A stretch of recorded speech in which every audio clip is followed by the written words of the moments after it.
LSU on Friday scrubbed diversity statement from the website and renamed the Inclusion Office. This has been coming down the pike for a while.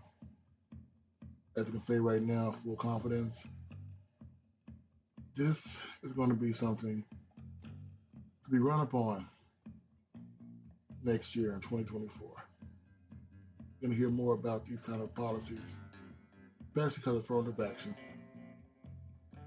and how it's going down in the South. Now, I want you to understand,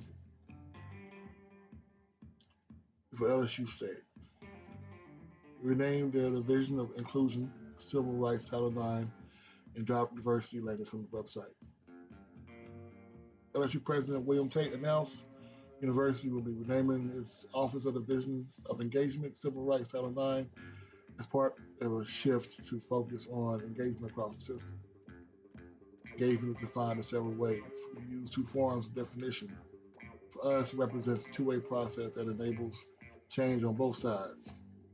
To fully deliver the promise of a flagship office, we must engage with each other and exchange views and experiences and share potential solutions for most pressing challenges.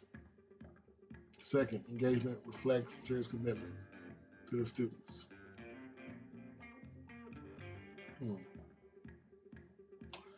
So they did remove the statement from an official LSU EDU. He merged the Office of Diversity with the Office of Civil Rights. Removed LSU's website as well as a webpage for lecture series at the Raleigh Center for Media and Public Affairs titled Racism, Dismantling the System, that some conservative legislators opposed. Video for that series was previously posted on YouTube. It's no longer available. This kind of thing has been going on for a while. This was an article Yvette Green, HBCU News, was saying how the increase of HBCU enrollment has jumped since 2020, 7%. But the problem is we don't have the capacity for these new kids coming. It's increased 7% before this new rule or law, whatever, came down. And what's going to happen is going to happen very quickly and very calmly. You're going to get these kids who are going to these PWIs. I call them cathedrals. Now, have no other option but to try HBCU. And it's not just HBCUs. It's also HSIs. They're expecting a 4 million enrollment by 2026. They've already reached HSI financial empowerment of 1.76 trillion.